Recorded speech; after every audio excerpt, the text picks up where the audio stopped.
everyone. I'm the reporter number 1, and this is my report. So let's proceed to question number 1. Find the next 5 terms of an arithmetic sequence if the first term and the common difference are given. So the given is the first term is 18 and the common difference is -6. So itong solution is yung ginamit ko. So ipag-add lang natin yung first term tsaka yung common difference. Yung 18 plus -6. So 18 plus -6, this will be 12. And ganun lang din yung gagawin natin. 12 plus -6 is 6. And 6 plus -6 will be 0. And 0 plus -6 is -6. And -6 plus -6 will be -12. So the next 5 terms is 12, 6, 0, -6, and -12. This is the answer of question number 1. So let's move on and let's proceed to number 2. The question of number 2 is find the term of the given arithmetic sequence. So this is the given. The second term is 34 and the tenth term is 50. Ang hinahanap is yung 23rd. So etong solution yung ginawa ko, which is yung tinuro sa atin kahapon ni Sir, yung shortcut formula para makuha yung pinakasagot. Yung tinuro ni Sir kahapon is yung paano muna natin makuha yung common difference. So ito yun.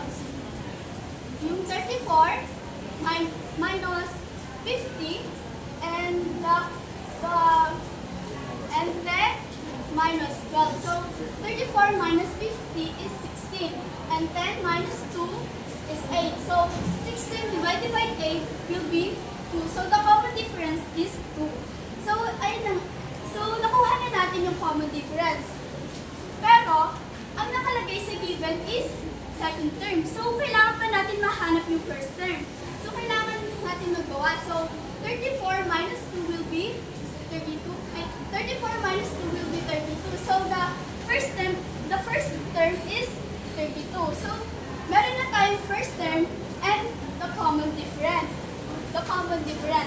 Then, ito naman formula ang gagamitin natin para makuha natin yung pag-20th term.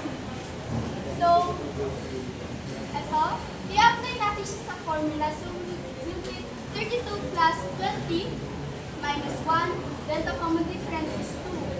So, 20 minus 1 will be 19, then times 2 is 38. So, 32 plus 38 will be 17.